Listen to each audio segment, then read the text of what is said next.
I have young people that are coming up to me, telling me, First Priority has been a part of changing my life. Young people that were struggling with all kinds of sin stuff and, family things, and to see them come into a space on their campus where they're around other believers, their peers, that are just thriving and alive and so cool. making an impact on their campus. Working with the local church to take the hope of Christ to every student in the United States. This is First Priority. Now here are your hosts, Steve Chirico and Brad Skelling. Well, Brad, welcome back. It's good to be here, Steve. It is great to be here. Yeah. Nashville's a great place to live. It's not bad at all. Speaking of Nashville, we're coming from the Youth Pastor Summit again today. We are, yes. We are. Got another conversation from YPS with your man, Joey Maldonado. Yeah, Joey is our Metro Director. And not to be confused with Joe Maldonado down in South Florida. There's two Joe Maldonados, Joey Maldonado. I forgot about that. In the First Priority Network. I forgot We'll have to have the other one on here. We need soon. to. Yeah. That guy's a stud. Yeah, I've not met him. So this Joey is a former Bronx pastor who moved here 7 years ago to plant a church. Yeah.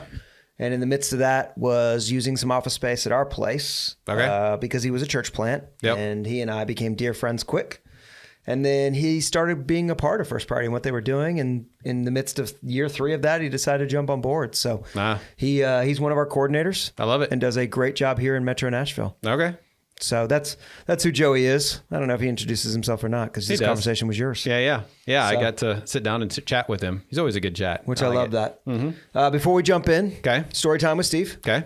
So here's a neat one. One of our cities that is really starting to grow is the Fort Worth area. Yes. Those of you who are not historically connected to First Priority, this is the first place that a First Priority club ever started. Yeah. 1982. Fort Worth, Irving, Texas. Yeah, 1982. Mm-hmm. So was it at Irving High School?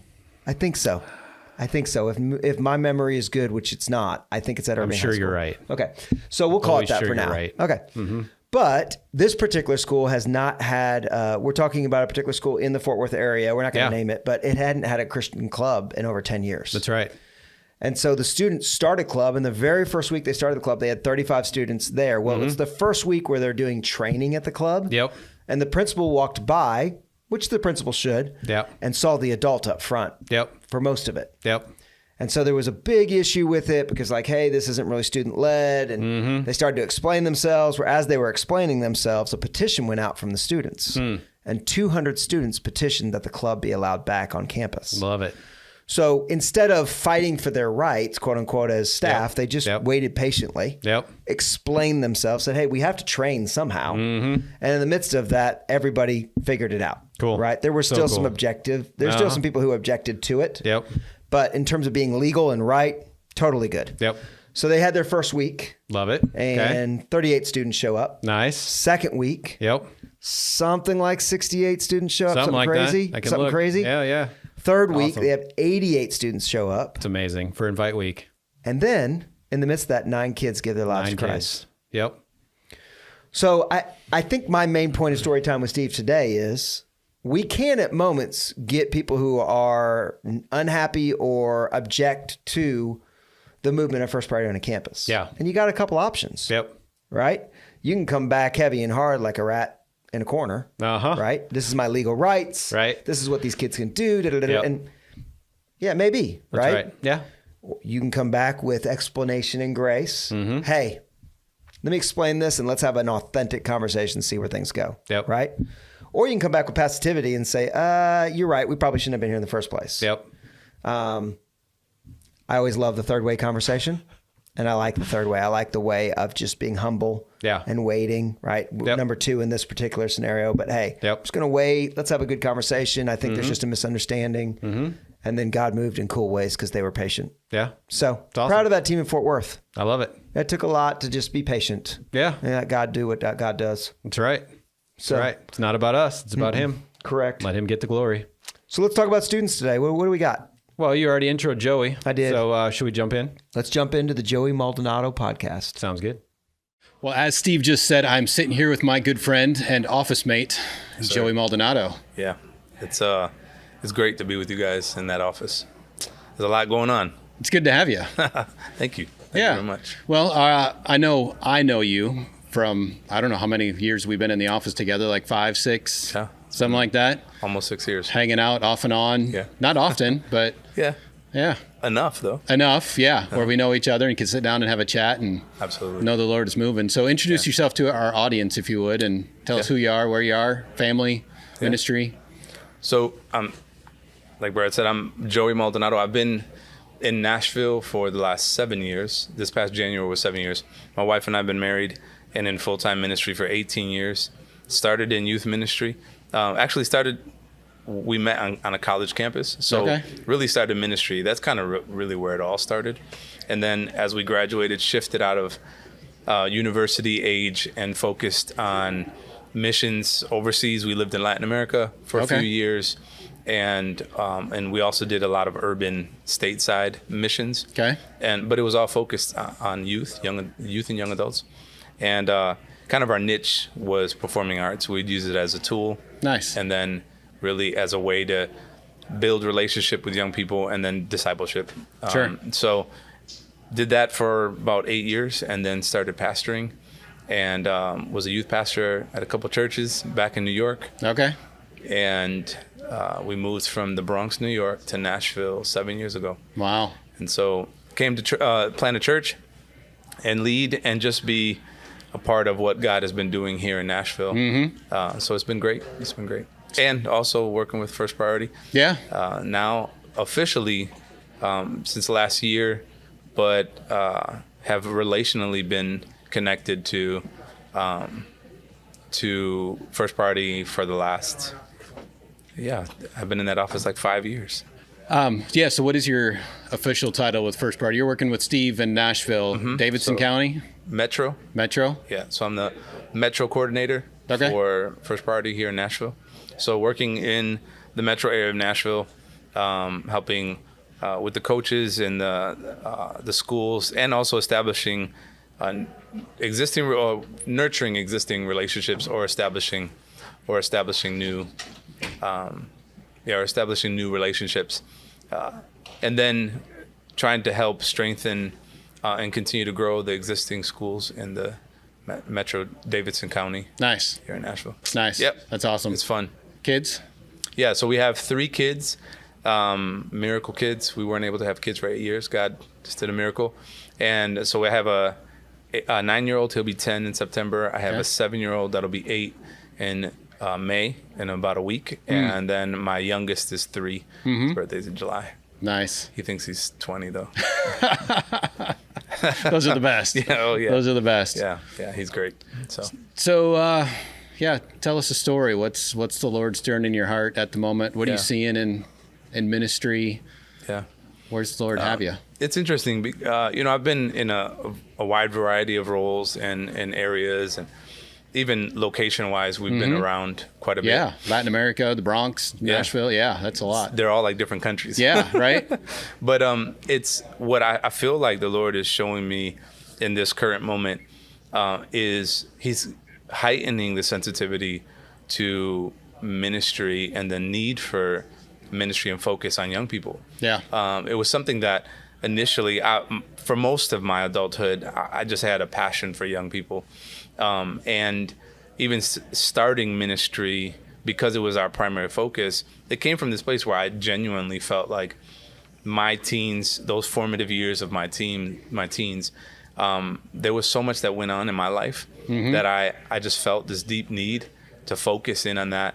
And then you kind of grow up in ministry and you become a pastor and you do all these other things. Yeah.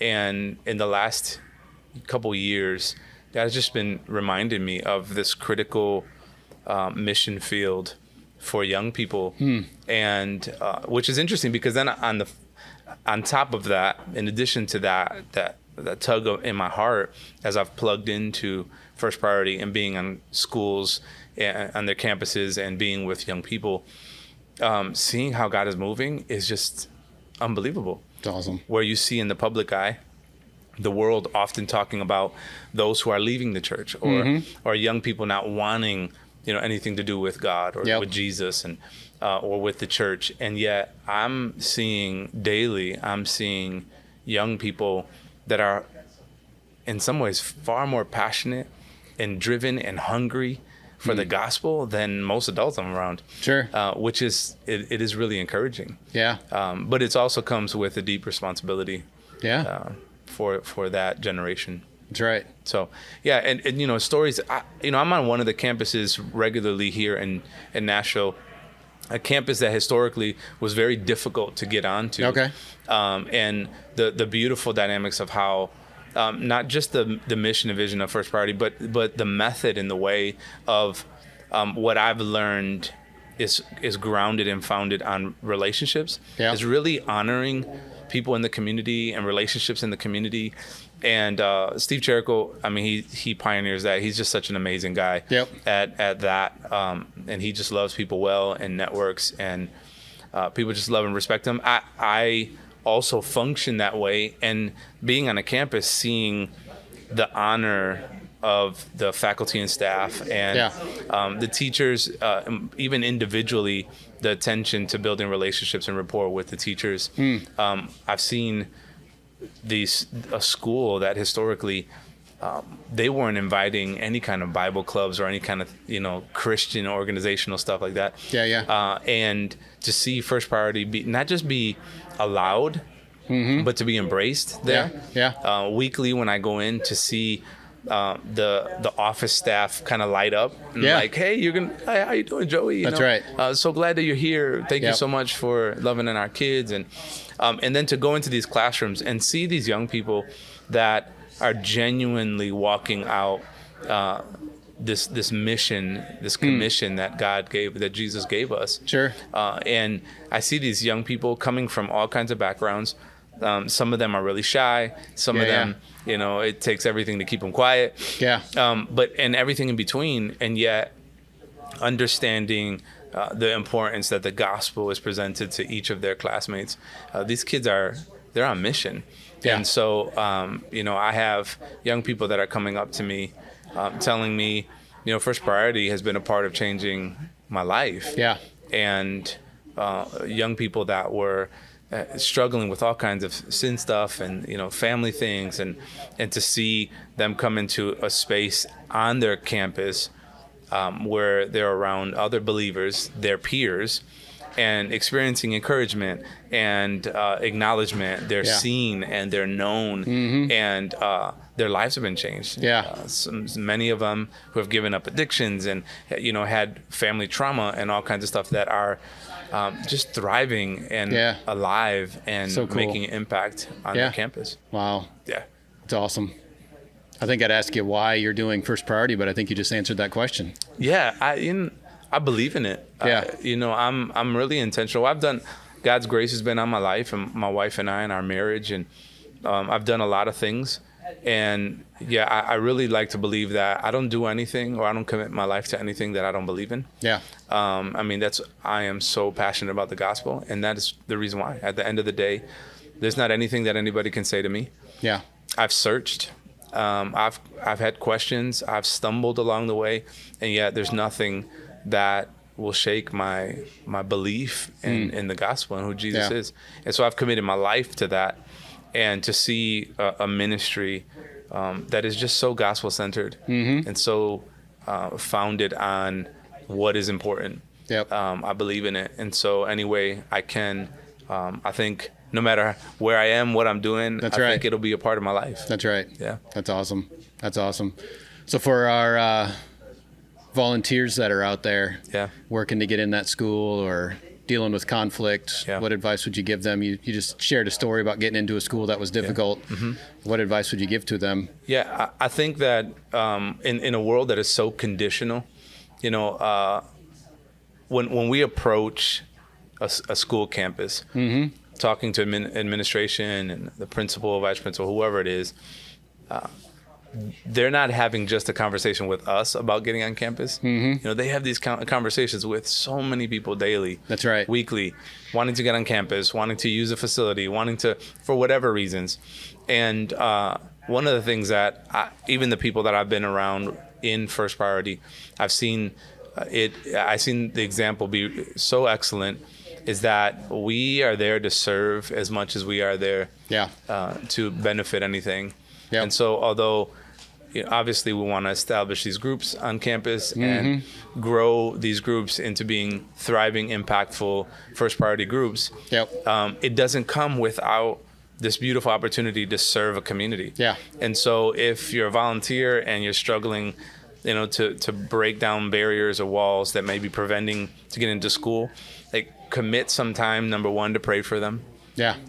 Seriously pray. Like, show up at the school and just don't be weird, but go and like pray over the school. Like, show up for community things that the school is participating in. Go to sporting events and, posture ourselves to show that we are not expecting a school to be a means to an end. That we value them for who they are. I often have seen Steve Cherico take this past week started testing for the schools here, and Steve, first day of the week shows up with some breakfast stuff, some pastries and stuff at some of the schools. Wow. Not because it's for our first priority group, but for the faculty and staff. And then we start to wonder why so often the schools are embracing the first priority groups, because they're like, man, these people really, they're not here just because they want something from us. But they're serving us. They genuinely care. They care. That's awesome. And not just for the select few of their students in first priority group, but for the school as a whole. Does this mean I need to stop harassing Steve, or you're talking pretty highly of him? You should probably take it easy on him. He'll pay me later. All right, right now, right? What is this? He leaves. You walk in, put him up on a pedestal. Only a little one, though. It's a little pedestal? Okay. Yeah. Oh, that's hilarious. No, but you guys, I think that in an example like Nashville that is really strong, not perfect, and a lot of challenges. Coming from the outside of Nashville I recognize how important this can be and should be in every city. It's an encouragement for me in my network of relationships to say to people, hey, if your city doesn't have first priority, or if you have a family member or a pastor, or your old roommate in college that is doing ministry now or something, seriously, I believe that relationally that's the way that something like first priority is championed. Because there is countless youth pastors and ministries that are praying and wondering how to get on a school campus. And here's a way. And so, there's a lot of work to be done, but there's some amazing work that's being done already. That reminds me of one of our booths that we don't have this year out, but it talks about adults can't share Jesus at school, but students can. We often find that barrier and we're locked out, but the believing students are walking the halls of the schools every day. So let's empower them to form a first priority club, and we get the opportunity to care. Not every. And it's interesting because I think the church does a great job at championing that idea when it comes to like families. It's like we'll tell a mother and a father, well, we can't parent your family, because you're home with them. And we'll do it, when it comes to even like I do a lot of work with young adults and stuff. We'll do it with young adults in their workplace. It's like, well, you can't, we can't be in your job on site, but you can. So you're the carrier of that mission on that mission field. And yet I often think that the high school, middle school context is often that responsibility is allocated to youth ministry, church youth ministries. And although that is such a pillar and a partner in what is being done, getting on the campus where, like you said, we're not walking those hallways. We're not in the restroom when a child is having a crisis and their friend walks in, or something going on in school where they can respond and they can be that light. And so for a ministry like First Priority to really step into that mission field, not to make it about us old guys, but for these students to realize that you're needed, and for that activation to happen in them, because then we'll start to see a shift even in generations, where they're not waiting. My generation, I had to wait till I was in my 20s before I could do much. And, now we have young people that are in middle school that are leading a first priority group. Yep.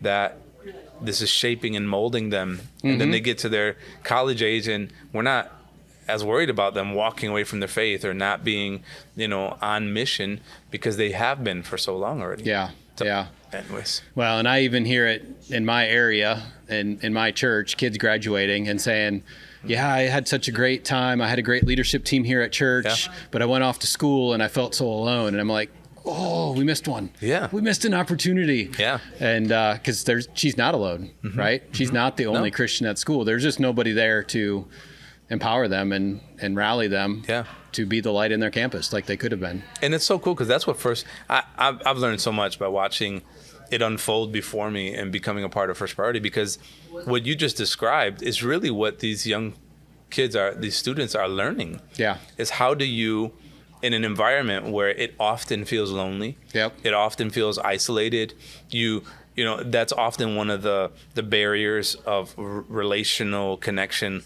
is, what do you believe? Yeah. It's not something that everybody's all wearing it on their t-shirt. Exactly. But yet these young people on their campuses are learning how to very intentionally share their faith, and then that also giving permission for others to share their faith. And it molds and shapes them in a way where they're one day on a university campus. Yeah. And they're also sharing their faith because they learned how to just live this out. And then you just see that infiltrating and affecting every area of life. That's right. Not just in their youth, but then adulthood. And so they take ownership of it. Yeah. Words that come out of their mouth, it's coming out of their heart and mind, their soul, and we hear it. And they've got ownership of it for the rest of their life at that point. It's so good. It is. So good. It is. Well, thanks for joining me today. It's funny that we had to go to YPS in order to record a video when we office together just a few miles up the road. But I'll have to stumble upstairs. There we go. Yeah. There we go. Yeah, absolutely. Cool. I'm grateful for this moment, and grateful to be a part of First Priority too. Oh, yeah. Well, and one quick fact. Did you know that you're one of 2 Joey Maldonados on staff with First Priority? No. There's a Joey Maldonado that works for South Florida. He's up just south of Orlando. He's the county coordinator up there. His name is Joey Maldonado. What? Yeah. I've never met a Joey Maldonado besides my son. We'll have to introduce you sometime. That's amazing. Well, he must be a great guy. I'm sure he is. Well, thanks for joining today. Yeah. Thank you so much, man. Yeah. Thank you. All right, Brad, I unfortunately had to run at the moment that you had this podcast at YPS, so I don't know about the noise level. I don't know about the conversation. Catch us up. What do you think? Well, the noise level is always an issue when you're out in the middle of public, but we got it through. Hopefully it was a clear conversation. I mean, Joey said it pretty clearly. I mean, he's a church planner. Yep. He loves launching ministries, starting ministries. And he's using that gift in campus ministry right now to launch First Priority clubs in the schools. And it's pretty cool just to hear the story from his perspective, right? I get to hang out with him every once in a while. He's out in the community all the time. He's not sitting just down right below us in his office to the podcast room here. He's not often there because he's out doing what God's called him to do. He is. Which we love. But when you get to sit down and chat with him and hear his heart and what God is doing. Again, just like your story in Fort Worth, getting into a school that hasn't been open to Christian clubs for a really long time. And we just heard that story, and it took a church planner to make that happen. Yep. Agreed. And it's just super cool to be around him and a part of him. And it takes me I have to stop and take a breath because I'm the do task, check the box, let's go. Yep. That's not Joey. Yep. He's what's the Lord saying to you right now? Yep. And I've got to stop, and it's good for my heart to stop and listen and hear what he's got to say. We've been on this Youth Pastor Summit kind of run, not kind of run, and you've brought it up a couple times, and I'll just echo it. The ability to pause, right? Yep. Selah, chill for a minute, and just be instead of do. And we are makers. We are doers, right? That's just our nature. So it's been neat over the last couple of weeks. If you haven't listened, if this is your first one in a while, you may want to go back to the last couple of weeks because there really are some really nice gifts of moments just to be. Yeah. Just be present in the midst of this. God's saying something. Well, and it wasn't on this show, but Joey he spoke at a breakout session at YPS and shared even more of his story. And the more time you spend around somebody, the more you realize I've been around Joey for 5 years and I haven't stopped that much, you know, and everybody's got a story to tell. We talk about that all the time with students. Your story matters. We should learn to share your story. But yeah, we don't often sit and listen. That just takes time, right? It takes time to build those relationships. And that's important. That's what we're all about. Well, Brad, that was a great combo. And he put up you on a little bit of a pedestal in all of that and talked about those relationships as well that you build. You know, you got people walking around the office all the time that say, hey, they work for a different organization. We're their frenemies, right? But that's not your attitude about it. We're partners in the gospel. Let's link arms. What can we do together? How can we collaborate? Building relationships. So kudos to you. Kudos to Joey. It's a good conversation, good reminder. If we really want to be about the unity of the church, we need to be about relationships and the unity of the church. So yeah, you can't be John 17 sometimes. Yeah. You're either in or you're out. Yep. It's good. That's right. So good show, Steve. Thanks, Brad. You too. Thanks for having that conversation with him. Thanks everybody for listening, and we'll see you next week. Like, share, comment. Don't forget,